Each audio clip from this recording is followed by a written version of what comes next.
Hey everyone, welcome to this episode of SQL in the City Streamed.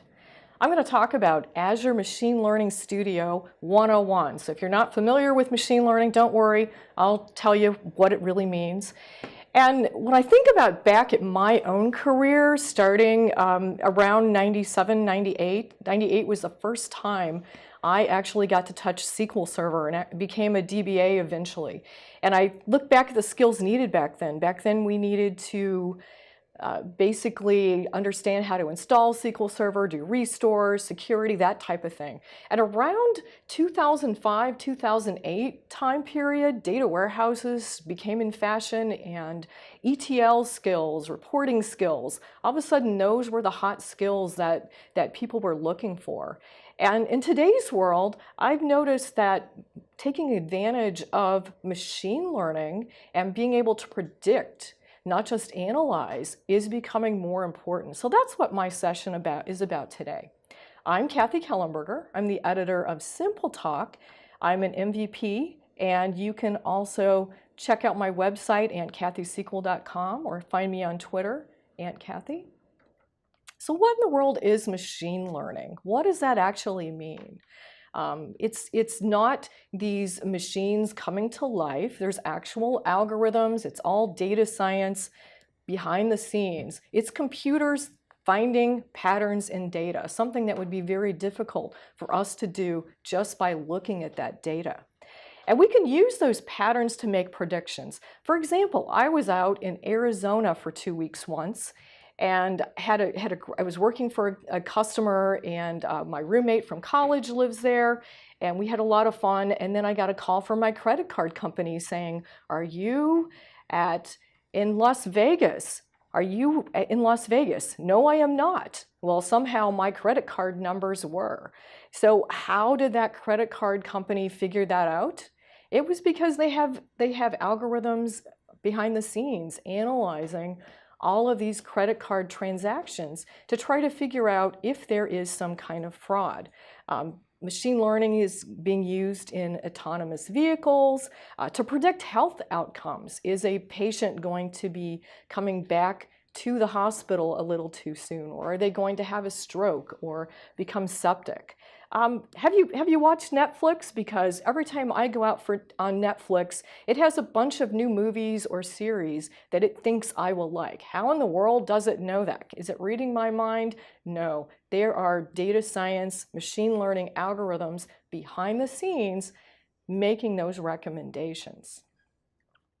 So machine learning has two major categories. The first one is called supervised learning. And what supervised learning means is that we start with a set of data where we know what the answer is.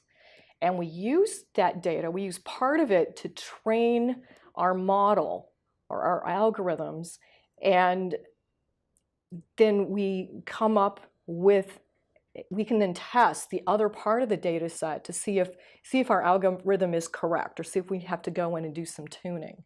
So under supervised learning, there's two different types. One is called regression and the other is called classification. So classification means I have some discrete possible answers. Maybe there's 5 different colors the answer could be, or maybe it's true or false. Regression means that I have a continuous possibilities of answers. So like maybe every possible value between 1 and 10, for example. The other type, surprise, is called unsupervised learning. So unsupervised learning, we don't have a specific answer that we're looking for. So this is where things like the Netflix recommendation comes in. This is the type of algorithms that they use. So here's an image that came from an introduction to Microsoft Azure by David Chappelle. I guess that's how you say his name. But it talks about this machine learning process. So I bet that there are a lot of folks out there that know how to retrieve data from sources, how to manipulate data, how to transform data, If you're working with SQL Server already or other data platforms, you're already probably pretty good at this. And that's actually about 80% of the effort. So what I have heard is that data scientists don't exactly like the retrieving of data or cleaning the data. So if we look at this line right here, we fall, or at least most of the people in the audience probably fall on this left side of my mouse. And on the right side is where the data scientists really like to work. So I have a niece that majored in actuary science, which leads you along to the data science. It was very statistical, and she was really surprised when she got out of university that she was not going to be handed spreadsheets all the time. So we're good at that. So once we get past the prepared data, when we get to the area where the data scientists like to live, they apply algorithms to the data, and it's an iterative process, and they just keep looking until they find something that is a good fit. Not too perfect for their data set. That's called overfitting, and that means that we've applied an algorithm so close to the original data that it's not going to be of use to predicting data we haven't seen yet. And then they have to deploy the chosen model once they figure that out. I have heard that this part is a bottleneck in the process. Often they work on this part, and then getting it deployed is often very difficult. And eventually you have applications either sending through a web service or some kind of application that the end users can use. So here's a little example on classification. So if we're looking at true and false, I have several different data points, and I might come up with a line showing where true and false is probably going to be. So now if I have some other data points that I haven't tested yet, they are sometimes going to show up in the wrong place. That's because we're never 100%. I can also show you linear regression, where we can take a look at all these data points and come up with a line like that y equals mx plus b that you learned when you were in school. And now if I have a value of 10, I can make a prediction that the answer is probably going to be about 300. There are many tools that you can use for these algorithms. R, Python are very popular, Visual F#, or what I'm going to show you today, Azure Machine Learning Studio. So this is what it looks like. There are dozens of built-in algorithms. If you're used to working with SSIS, it's very similar, where you have a workflow and you drag and drop and connect and set some properties. You can also put in your own R, Python, or SQL scripts, and it's very easy to deploy. You may be wondering, how in the world do I get started with this? Well, for one thing, I really encourage you to get some knowledge behind this, not only understanding your data, but taking a look at some training programs that are out there. This is an algorithm cheat sheet made available from Microsoft to help you decide which algorithm you should use. And also, I'd like to point out this Microsoft Professional Program for Data Science. I've started taking the classes in this, and that's where I learned about Azure Machine Learning Studio, and I was so excited about it, I decided I needed to have a presentation where I could show others. So I'm going to go ahead and jump out of the slides and show you exactly what I'm talking about. This is the Azure Machine Learning Studio. There's another preview item. Azure seems to change on if not a weekly, on a daily basis. I'm not going to talk about that. I'm going to talk about the one that's out there. And the really, really cool thing about this is that you can use this for free. You do not even have to supply a credit card. It's that easy to get to this. And if I go ahead and sign in, I'm using my Gmail account, which is not connected in any manner whatsoever to my regular Azure account. And when I set this up, all I had to do was supply a valid email, and I was in business. So this is the studio. One bad thing about it for presenting, it's kind of light in color, so I would like a little more contrast, but this is what I've got to work with.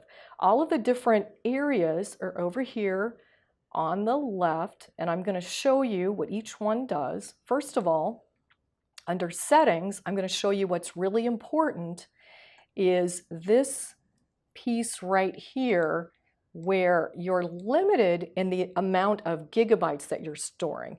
And at first I thought this had to do with uploading spreadsheets, uploading CSVs, but it actually somehow the models that you deploy, they actually take up quite a bit of space. So be sure to watch that. So this allows you to run it as much as you want. However, keep in mind that this is multi-tenant, and when you're using something for free, you might be running a little slower if somebody who's actually paid, needs the resources, or if there are a lot of people using it at the same time. Over here on projects, I just have one project in this account, SQL in the City. So this is just a way to organize all of the components. Under experiments, this is where I'm going to spend a lot of time today. I'm going to get back to it, but this is where the experiment is where I figure out, which algorithms I'm going to use, cleaning up the data, all of that. This is where I do the actual work.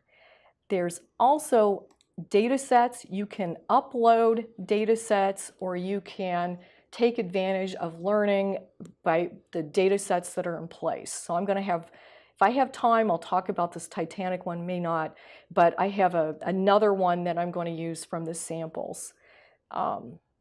Let's see. Oh, one other thing. Let me show you Jupyter Notebooks very quickly.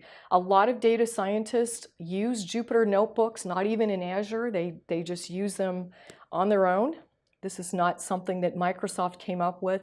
I love the Jupyter Notebooks because basically you just put in little sections, your documentation, what you're talking about, your notes, and then in these other sections, you choose up front whether you want R code or Python code, and then you can run them here. So when I was taking one of my Python classes, this is actually where we were running the code. So we can look. This particular data set is based on people with diabetes when they are released from the hospital, whether they come back soon again. Hospitals do not want that. They want the people to stay out for a while. I just wanted to show you this one just to kind of show you what a data scientist might do. Here we've got a histogram for each feature, and a feature is kind of like a column in a table. It's some attribute that may or may not make a difference to the outcome that we're looking for. So there's a histogram for each feature, and if I scroll down far enough, there's also some box whisker plots as well. All the way down. Let's see if I can get there. So what a data scientist would do would be, before they started playing with the algorithms, they would use these to give them an idea of which features were important and which ones were not. So one other thing I want to show you before I really dig into the demo even further is that Microsoft has made this data science course available. It's free to take the classes. If you would like the certification that goes along with it, then it's about $100 per class. They also have several other classes as well. So if you have someone or that would like to get started in IT, or if there's something that you would like to learn more about, this is a really great resource. So be sure to check it out. So I'm taking this data science program, and I'm close. I've got 2 more classes in the final project to do. So back over here in Azure Machine Learning, I want to show you how these models are deployed once they're done. This is pretty cool. So like I said, it's very difficult a lot of times for these data science teams to actually get their solution deployed. Microsoft makes this really, really easy if you use Azure ML. They give you a couple of ways to get to this. It's based on a web service. Not everyone can get to the web service. They give you an API key that's needed. That's typical for working in the cloud. There are ways to publish to a marketplace if you would like to share your model. And they give you a couple of different ways. The request response, means that you'll probably develop an application that sends a request to Azure Machine Learning, and it's sent back, through a web service, sent back through a web service. So here's all the information about the web service, including what the sample request should look like. Of course, it's in JSON because JSON is the coolest thing out here now. And what the response will look like, and all of the columns or the features in the data that's coming in. And this is a part I really, really like. If you want to write an application in C#, Python, or R, here is the code you need to make those web service calls work. So you're going to build an application around this code, and I think that's really, really nice. If I go back and look at this other one, it's called batch execution. So let me show you what happens. When I click, well, I'm going to click this over here. It gives you an Excel spreadsheet that you can use to test, or you could even give this to the person who's going to be using the web service. And let me click Enable Editing. And once it loads, I love the little graphic here. I'm going to connect to my service. This data has to do with flight delays, and I'm going to get into it a little bit more. I'm going to, just for demonstration purposes, I'm going to use some sample data. I'm going to click this to say, yes, that's where my data lives. And again, I'll talk more about this data in a few minutes. And I want my answer to come back at 01. And then I'm going to click Predict. So I have, what I'm looking for here is whether there is a flight delay of at least 15 minutes. So if I scroll over, this is what the prediction was right here, the scored label. And this is the probability. So basically, when it looks at the data, it looks at whether the probability is 50% or more. Then it scores it true. Otherwise, it scores it false. So what I could do is add more rows here, or change this data, or give it to someone to actually use for coming up with the predictions. So I'm going to close that. And I want to show you how to get started with an experiment. I'm going to click New, and the cool thing is there are a bunch of samples that you can go in and learn from. I really love that, and I love stealing from those, stealing in the good way. And this is what the screen looks like when I get started.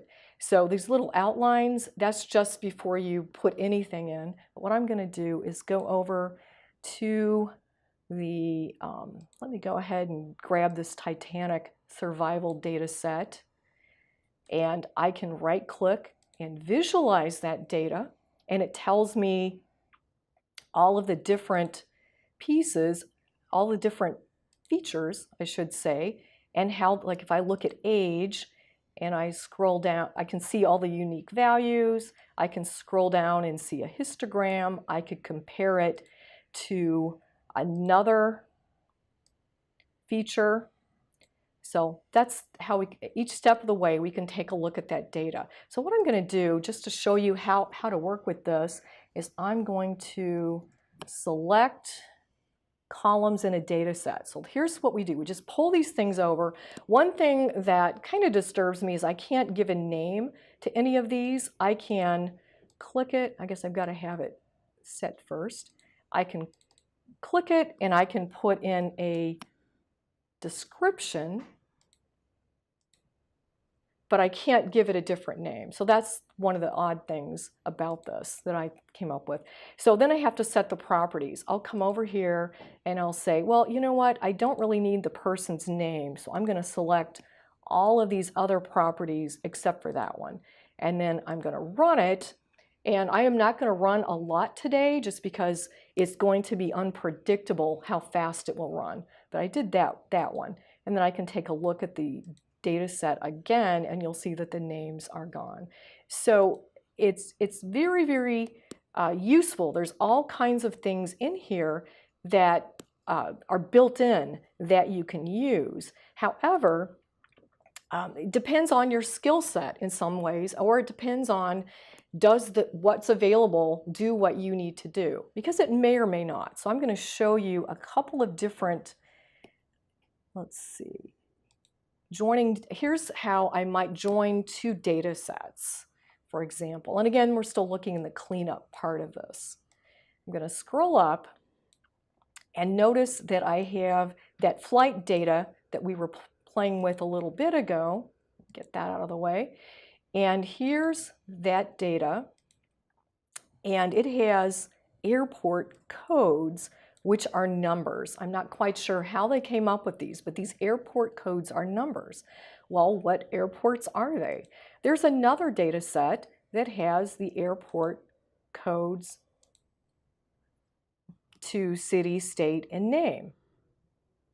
Okay, so how do I join those? Well, there's a couple of different ways. One way is to use the join data transform that's built in. And when I use that, I have to select which column I need on the left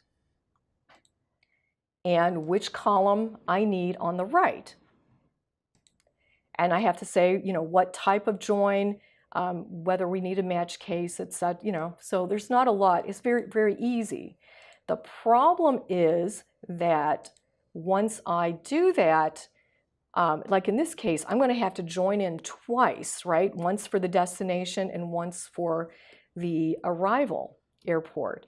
So how do I fix this? Well, in this case, I am going to use this edit metadata transform and change the names. So I'm going to take the airport ID, city, state, name, and I'm going to give those new names. So I can't really see all of it at once, but you can see I have that comma delimited list of names. So now when I take a look at the results, you'll see that now I've got ORG for origin prepended to each of those.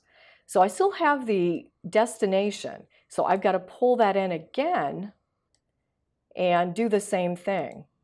Okay, so if I don't know how to write a SQL query, or if I don't know how to write Python or R, this might be how I would do that. But since I am pretty good, I have unsaved changes, that's fine. I'm pretty good with SQL. So instead of doing that, what I might do is apply a SQL transform and write a query where I am using aliases, and I'm joining on these. So the way this works is, let me go back and show you. At the top of the SQL transform, there are 3 connections, and it says table 1, table 2, table 3, but once you're in that little window, it's actually T1, T2, T3. So when I get done with this, now I should have, there's my departure. Let's see if I scroll over a little bit. There's our origin city, origin state, origin name, destination, etc. So it possibly depends on where your skill set is, or whether something's built in that does a good job. For me, I think it's easier to do this.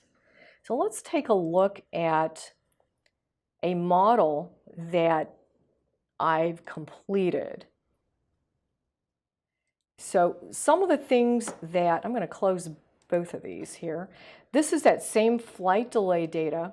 So when I bring any data set in, there are a number of things that I might want to do to fix the data. So we've already looked at the data, but sometimes there might be duplicate rows. So there's a built-in remove duplicate rows transform, and I can come in here and just tell it which particular columns, I can't have the same exact flight at the same exact time scheduled. So if I see any duplicates, I just want to get rid of those. So what it will do is retain the first duplicate it finds and then get rid of the other ones. So if I compare these two data sets, or not really data sets, but the two steps, I'll see I never remember this number completely. I'll remember the end, 418, and take a look at this step, and 397. So we did get rid of a few duplicates. Here I'm applying a SQL transform.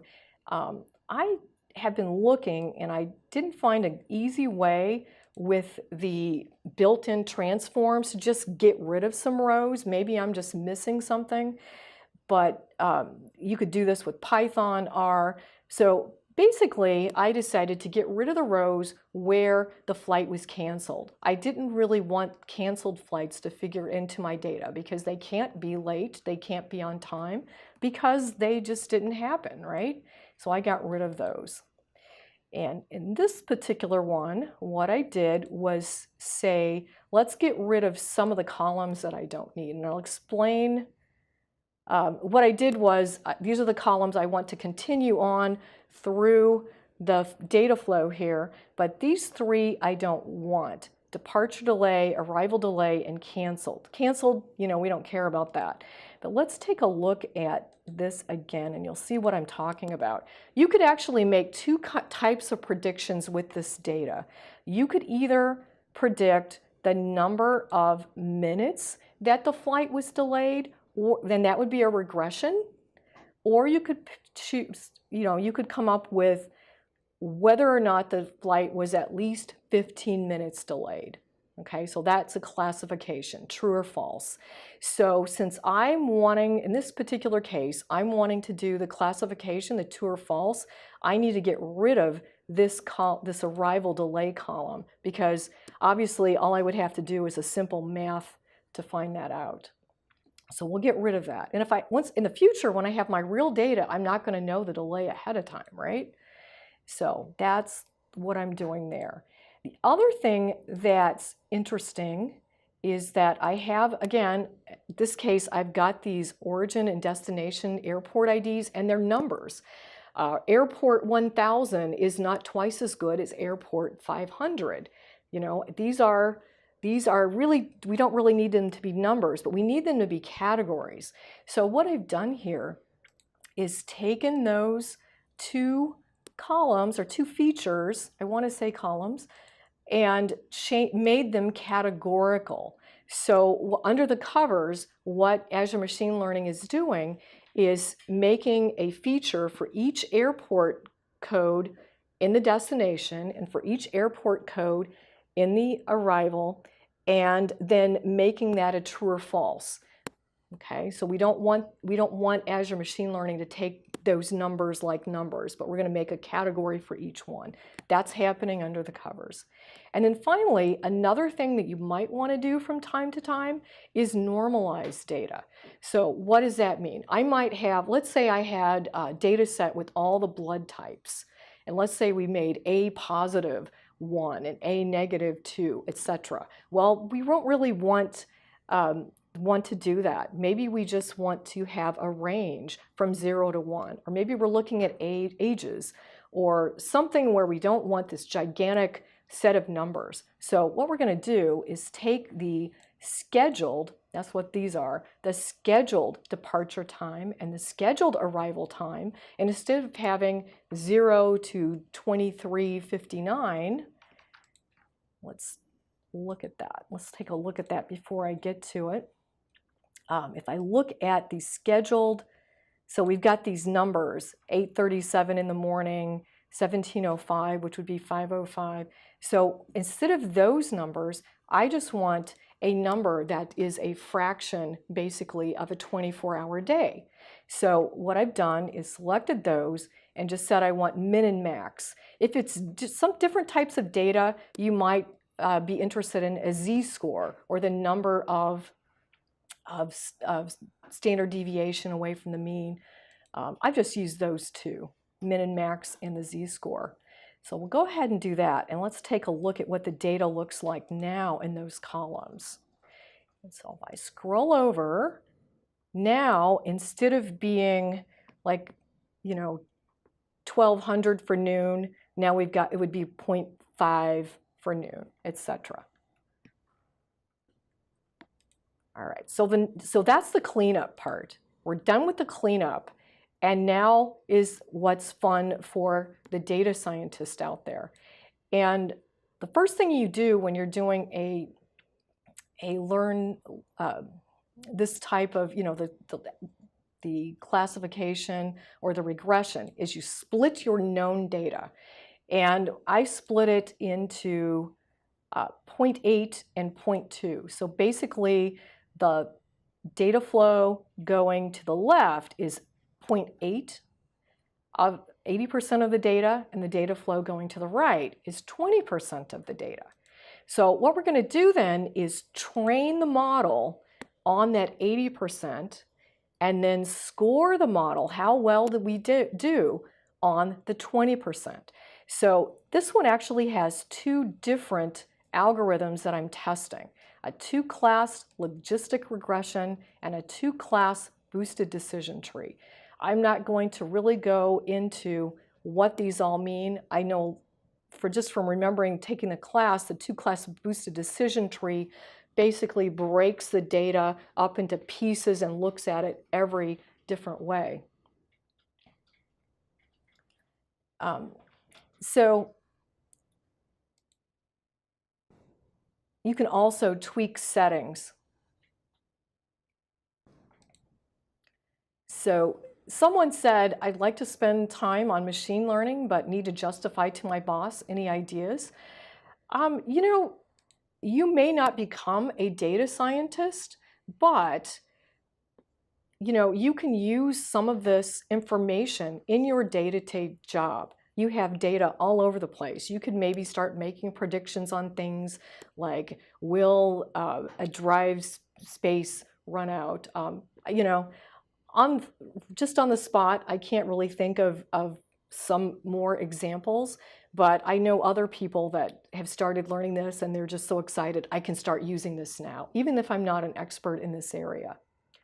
So let me get back to the demo. So I have two different trained models. I have two different algorithms here.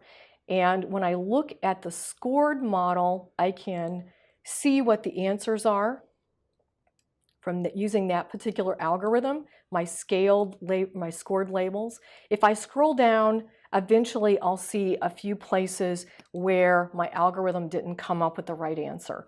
That is normal. It's never going to be 100%. And then at the bottom here, I have an evaluate model where I can take a look at two different algorithms and figure out which one did the best. So I'm going to right-click and visualize. And these are both pretty good. If I click on blue and scroll down, I will see some other statistics about how my model did. So for example, if I look at accuracy, yeah, that's really, really good, but what usually you have to pay attention to is, were there false positives? What's important? Are false positives bad or false negatives bad? What do you really care about? So the precision and recall take care of that. How true, comparing the true answers. One of these is to the possible true answers, and the other one is to the amount that were true. And then you come up with this F1 score. And you want that to be as close to possible as 1 as you can get. But if I look back at this, this area under the curve, and if I can click on one, I click on the one on the right, which actually performed a little better than the one on the left.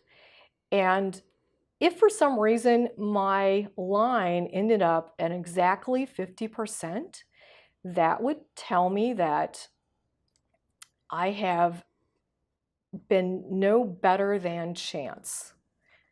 Like flipping a coin. If it's under that, it's even worse than chance.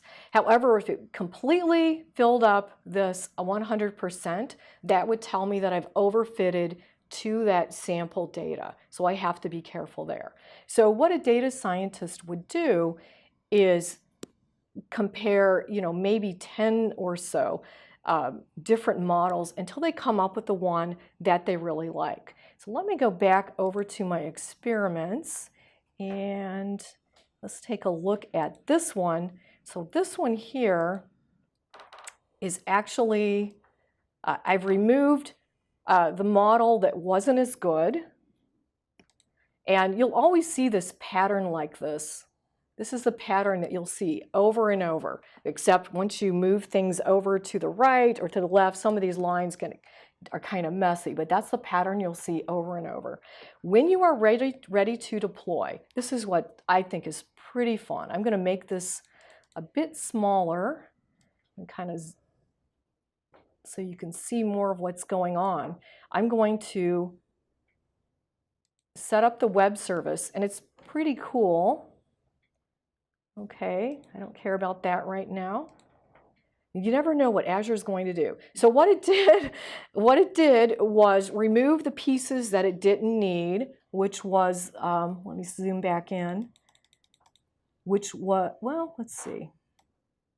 The evaluate, no, everything's still there. So it basically removed what it didn't need and then added the pieces that it does need for the web service. So once I'm going to go back over to another one. So I think I've already published that one. And let's take a look at that. Is that the same one? There's the one I was looking for. Let me try publishing that one instead, because I don't think I've published that one before. And it's fun to watch again. Oh, I see what I did. Because I had published that other one before. This is the one I really wanted to show you. There we go.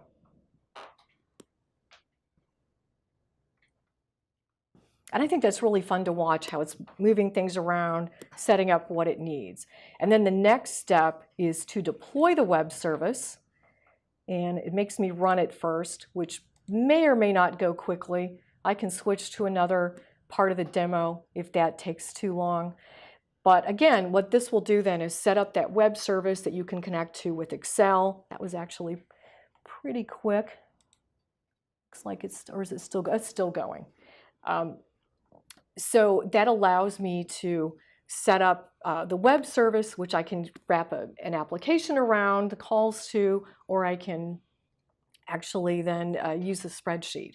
So I have another question from Tom LaRock. Hey, Tom. Does Azure Machine Learning Studio come with sample data sets to help people get started? Absolutely. So let me just show you those really quickly. So if I start a new experiment, so there's tutorials,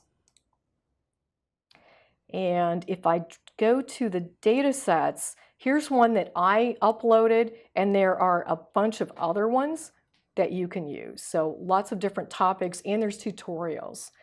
And can I use Azure Machine Learning to create a service that would consume data inputs and return prediction? Absolutely. So you set it up inside Azure ML, the web services. So that's actually, it does it for you. So I don't know that you would create it outside of Azure ML. That's something I haven't explored. But yeah, you send in JSON. The web service tells you how the JSON should look, and you can use that to get predictions back. So I showed that earlier.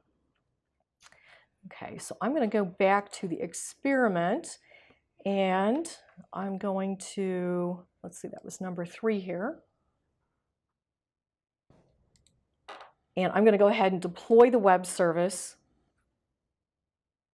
It didn't run. I thought it did. So I'm not going to worry about that. But once I deploy it, then it will show up in this list over here, and then I can use it. Since I've got just 5 minutes left, I'm going to show you some another cool thing that it can do. And that's this movie title, word cloud. So you can analyze words. There's quite a few things you can do. And I thought this was fun. I kind of stole this from some of the tutorials. So what I have here are some movie titles. So there's just 16,000 movie titles. I don't know how far this goes back. I didn't really even check to make sure they were real titles. So I'm going to assume they are. And I'm using this, well, I probably didn't have to in this case. That's a pretty small data set. If I had a larger data set, I would probably want to sample it. So this one, I probably don't need because I kept playing with it and finally ended up with 100%. And then here's the magic. Extract key phrases from text. So what this does is analyze the data so that it kind of looks for all these phrases and then creates a histogram of those phrases. So let's take a look at that. Did I click on it wrong? There we go. So we've got all of these different phrases that were found inside the titles. And so here, this is where our Python skills come in handy. I'm learning Python. I'm not good at it yet. So I stole this from the tutorials, and it worked. I didn't even have to change a thing. So basically, it's changing this into a word cloud. So this is pretty fun. I'm going to right-click and visualize. And I don't see what I'm looking for. I'm looking at the wrong one. Let's try this one. And scroll down, and there's my word cloud. So it looks to me like life, love, and time are the most important words or phrases in movie titles. Okay, so that's another really interesting thing that you can do. Let's see. Let me show you my Titanic one. Just I have 3 more minutes. So this is one I just put in here this morning. You can go out and just search for Titanic data sets and you can find those. Just to show you, just take a look at the data set. I'm not going to go through the whole thing. It's very similar to what I showed you with the flight delay. So there's names, there's whether or not they survived, the gender, age, and the passenger class. So one of the interesting things here that I didn't do earlier is group data into bins. So if I look at the ages, they go all the way from just infants up to 80s. So I really don't want each one of those, names to be a category, because that's what, or not names, but ages to be a category. So I chose this group data into bins. So all I had to do was tell, in this case, I want custom edges. There's other ways to do it. I just gave it kind of like the dividing point for each one of my buckets. And here I just told it what piece of information I was looking at. So that was something else that you might want to do. So instead of having age 1 month and age 2 months, etc., I have got ranges. And again, I want to show you the evaluate on this one. Just kind of, it looks kind of funny, I think. This is a smaller data set, much smaller than my flight. I just thought it was kind of funny to have all these jagged lines here. It did okay at predicting. It wasn't quite as good as that other data set, the flight data set. So I think, let me show you one more thing. If I go out to the tracks on the data science curriculum, hopefully I can get there. Tells you, it's kind of cool. You can choose whether or not you want to work with Excel or Power BI, for example. You can, let's see the one. You can choose whether you want to go down the R path or the Python path. And here, nope, that's not it. There's one of the classes is where, I believe it's this one, where you can learn this Azure Machine Learning, just as I showed you today. I was so excited when I started playing with it. That's when I, decided I needed to create a session, that it would be really fun. So that's all I have for you today. Thank you so much for joining. And up next, I forgot to look, it's Steve Jones. Awesome, Steve. So I hope you continue watching the rest of the day and see all of you soon at a SQL Saturday.